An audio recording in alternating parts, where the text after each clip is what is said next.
আসসালামু আলাইকুম। Urmi kitchen blog চ্যানেলের পক্ষ থেকে সবাইকে আরও একটি নতুন ডেইলি ব্লগ দেখার জন্য স্বাগতম জানাচ্ছি আমার সকল প্রিয় আপু ভাইয়াদেরকে। আশা করছি যে যেখান থেকে বসে আমার এই আজকে নতুন ভিডিওটি দেখছেন সবাই খুব ভালো আছেন আলহামদুলিল্লাহ।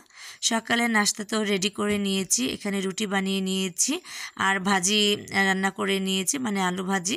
তো সেটা আর দেখানো হয়নি, খুব তাড়াহুড়ো করেই রান্নাটা সেরে নিচ্ছিলাম। তো শেষের দিকে ওরা আবার বলল পরোটা খাবে, তো ওদের জন্য পরোটা বানিয়ে নিয়েছি।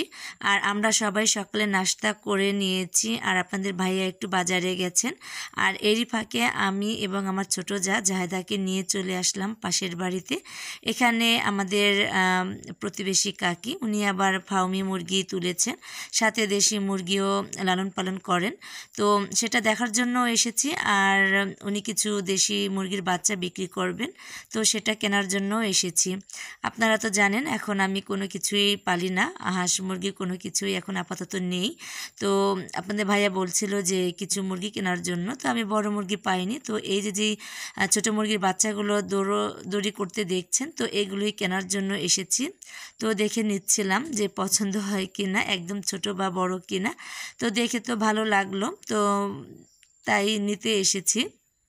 আর এই যে ফার্মি মুরগিগুলো আপনাদের সঙ্গে একটু শেয়ার করে নিচ্ছি।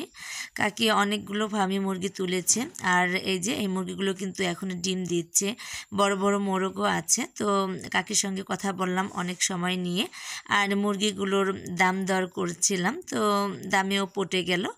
তাই সব মুরগির বাচ্চাগুলো নিয়ে নিয়েছি। আর পাশের বাড়ি আরেকটা ভাবি আছে, মানে ওনার কাছ থেকেও কিছু নেব, মানে অনেকগুলো মুরগির বাচ্চা আমি কিনে নিয়েছি। তো এই যে যেগুলো দেখছেন ওরা তো খাবার খাচ্ছে, তো এইগুলোই নিয়ে নেব। তো প্রতিদিনের মতো আমার সকল প্রিয় আপু ভাইয়াদেরকে মনে করিয়ে দিচ্ছি এবং রিকোয়েস্ট করে নিচ্ছি, ভিডিও শুরুতে যারা লাইক দিতে ভুলে গেছেন প্লিজ ছোটো করে একটা লাইক দিয়ে দিবেন। আর আমার চ্যানেলটিকে যারা এখনও সাবস্ক্রাইব করেননি, আমার আজকের ভিডিওটির কোনো অংশ ভালো লেগে গেলে সাবস্ক্রাইব করে পাশে থাকার বেল আইকনের অল অপশনটি প্রেস করে আমার পাশেই থেকে যাবেন। তো এখানে মুরগির বাচ্চাগুলোকে কাকি ধরে দিচ্ছিল, তো জাহেদার হাতে কিছু রেখেছে আর আমার হাতেও কিছু আছে। আর বাকি যেগুলো আছে এগুলো সন্ধ্যার সময় এসে নিয়ে যাব, সবগুলো ধরতে পারেনি। তো খুব তাড়াহুড়ো করেই বাড়িতে চলে এসেছি। তো রান্নাবান্না শুরু করে দিয়েছি দুপুরের জন্য, না হয়তো দেরি হয়ে যাবে যেহেতু আপনাদের ভাইয়া বাড়িতে আছেন। তো যার কারণে রান্নাবান্না তো সঠিক সময় মতো রান্না করে নিতে হবে। তো এখানে ভাত বসিয়ে দিয়েছি আর আমি সবজিগুলোকে কেটে নিচ্ছি। আমি যেহেতু কুমড়া খেতে পছন্দ করি, তো বড় একটা কুমড়া নিয়ে এসেছি। এই কুমড়া দিয়েই আমি মাছ ঝোল করব আজ দুপুরের জন্য, আর ঢেঁড়স ভাজি করে নেব। তো এই হচ্ছে আমাদের দুপুরের মেনু। তো সবজিগুলো কাটাকাটি করছি। আপনাদের ভাইয়া তো বাজার থেকে এসে তিনি তো সবজি বাগানে গেছেন, সেখানে কিছু কাজ আছে, সেই কাজগুলো করে নিচ্ছে। আমরা যখন মুরগি আনতে গিয়েছিলাম তখন কিন্তু বৃষ্টি ছিল না, সকালে যেহেতু বৃষ্টি নেমেছে তারপরে এই যে রোদ উঠেছে, উঠোন বাড়ি সব একদম শুকিয়ে গেছে। কে বলবে যে সকালে বৃষ্টি হয়েছে। তো রোদে তো সবাই জামা কাপড়গুলো শুকাতে দিয়েছে, আর যার যার মতন করে সবাই রান্না বান্না করতে গিয়েছে। আর এখানে আমি মাছগুলোকে লবণ মাখিয়ে রেখেছি, একটু ভালো করে ধুয়ে পরিষ্কার করে লবণ হলুদ মাখিয়ে নেব। তো এখানে আমার সব উপকরণগুলো কাটাকাটি হয়ে গেছে, মানে সবজিগুলো কাটাকাটি হয়ে গেছে।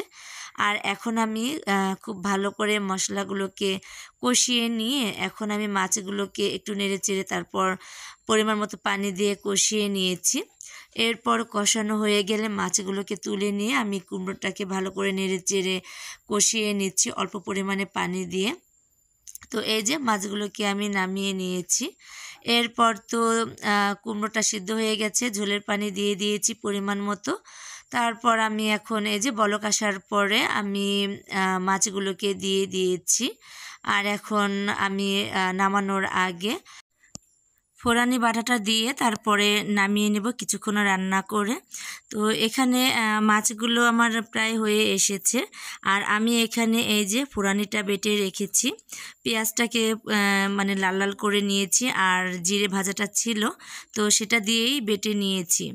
এরপর তো আমার তরকারি রান্না করা হয়ে গেছে, আমি নামিয়ে নিয়েছি। আর তরকারি কালারটা কিন্তু দারুণ হয়েছে। আর আমার কাছে এই কুমড়ার তরকারিটা খুব ভালো লাগে, যেভাবেই রান্না করি না কেন আমার কাছে খেতে অসাধারণ লাগে। আমি ঝোল করে, ভাজি করে, তারপর চচ্চড়ি করে সবভাবেই খেতে পছন্দ করি। তাই সবসময় কিন্তু কুমড়োটা আনার চেষ্টা করি।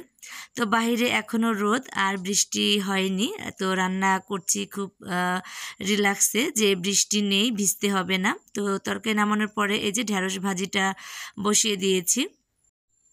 দুপুরে রান্নাবান্না শেষ করে নিয়েছি, সবাই মিলে এখন একসাথে খাওয়া দাওয়া করে নিয়েছি। আর এখন আমরা একটু বাজারে যাব। তো এখানে আমি, ঐশী এবং আপনাদের ভাইয়া, আমরা তিনজনে মিলেই যাব। তো বাজারে এসেছিলাম যে কারণে সেই কাজটা আমাদের হয়নি, মানে আমরা যেটা কিনতে এসেছিলাম সেটা কিনতে পারিনি, আমাদের বাজারে পাওয়া যায়নি। তো ভাবলাম যে মকসুদপুরে গেলে আমরা যেটা চেয়েছি সেটা পাবো। তো ওখানে তো অনেক দোকান আছে, তো সব দোকান ঘুরে ঘুরে দেখে তারপরে আমরা আমাদের পছন্দ মতো কিনে আনতে পারবো।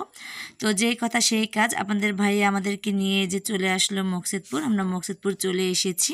এখানে আমরা টেবিল কেনার জন্য এসেছি আর কি, মানে ঐশীর জন্য পড়ার টেবিল কিনতে এসেছি। তো টেবিলগুলো ঘুরে ঘুরে দেখছিলাম। তো আমি এই দোকানে ঢুকেই আমার এই যে টেবিলটা নেব সেটার দিকে আমার নজরে চলে এসেছে, মানে আমি এই টেবিলটাই নেব, আর অন্য কোনো টেবিল আমি আর ভালো করে দেখিও নাই। তো এই যে যেটা দেখাচ্ছি এই টেবিলটাই আমার কাছে অনেক ভালো লেগেছে এবং সবার কাছেই খুবই ভালো লেগেছে। ঐশীও পছন্দ করেছে, আপনাদের ভাইয়াও পছন্দ করেছে। তো সবার পছন্দ মতোই কিন্তু নেওয়া, আর আমার কাছে অনেক ভালো লেগেছে এই ডিজাইনটা। ঐশীর জন্য যে টেবিলটা কিনেছি এই টেবিলটা আপনাদের কাছে কেমন লেগেছে অবশ্যই কমেন্ট করে জানাবেন। আর আমরা কিন্তু টেবিল কিনে তারপরে চলে এসেছি, আমাদের রাত হয়ে গিয়েছিল। ঐশী এবং আমি এসেছি, যেহেতু আমরা বিকেলে এসেছি তো আমাদের অনেকটাই রাত হয়ে গিয়েছিল। আপনাদের ভাইয়া কিন্তু পরে এসেছে, ভ্যানে করে নিয়ে এসেছে, আর আমরা অটোতে করে চলে এসেছিলাম। তো যাই হোক, এই ছিল আমার আজকের ভিডিও। কেমন লাগলো কমেন্ট করে জানাবেন। সবাই ভালো থাকবেন, সুস্থ থাকবেন। আজ এখানেই বিদায় নিচ্ছি। আসসালামু আলাইকুম।